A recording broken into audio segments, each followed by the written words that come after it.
Lovelies, this is Megan from Little Hot Tamale, and today we are making mini mixed media notebooks. I'm using the 7x10 Canson extra large mixed media paper pad, and you're just going to need 6 pages of those, and you're going to fold them in half.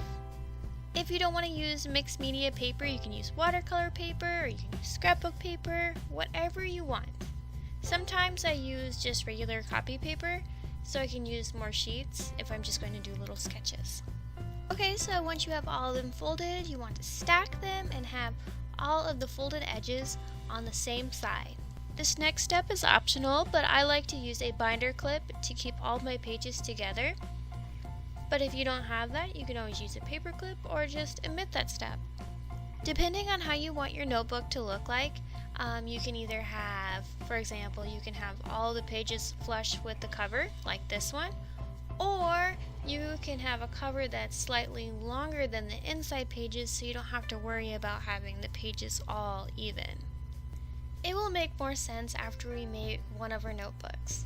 Okay, so for mine, I actually made my cover slightly larger than the inner pages. My cover measures 7 by 10¼ inches. Now we're going to take a staple and we're going to mark where the points are going to pierce the paper. So I'm just using a pencil and just marking the edges. Now this is why I like to use a binder clip because it keeps all the pages in place, but you don't have to use a binder clip, you can just hold the pages together.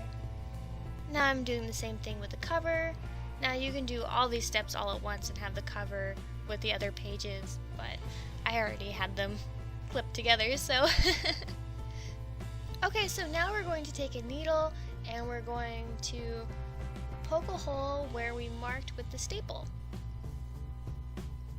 If you don't have a needle, you can always use a thumbtack, and to make it a lot easier for you, you can always put like a piece of foam underneath where you're poking your holes.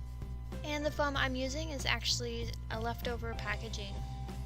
Okay, so make sure all of your holes are lined up, and once you do that, now you're going to open all of your pages and lay them on top of each other. And place the cover on the back side. My stapler isn't long enough, so that is why I poked all the holes in the pages. So now we're just going to take our staple and we're going to place it through all of the holes in our paper. And I found that the easiest way to do this is to flip your pages over and go from the inside to the outside. So you're just going to repeat that until you make it through all of your pages.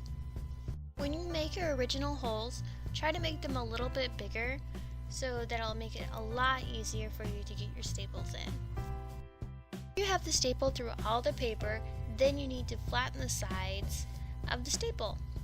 Flatten the sides of my staple inward with a pen. And then you just need to repeat the process on the other side.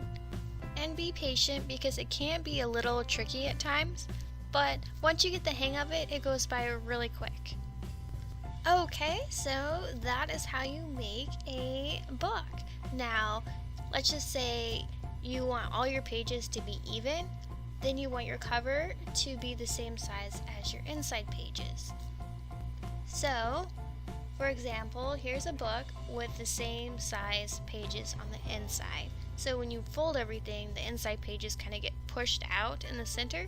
So you need to take a ruler and an X-Acto knife and slice off the pages that are sticking out.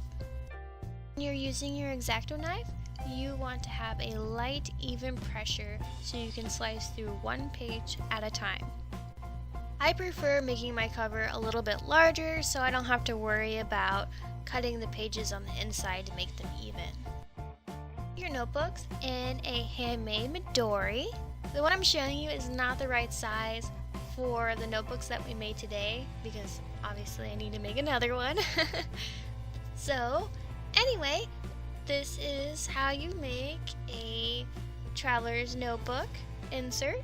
Thank you so much for watching, and I hope you have an amazing day. Toodles!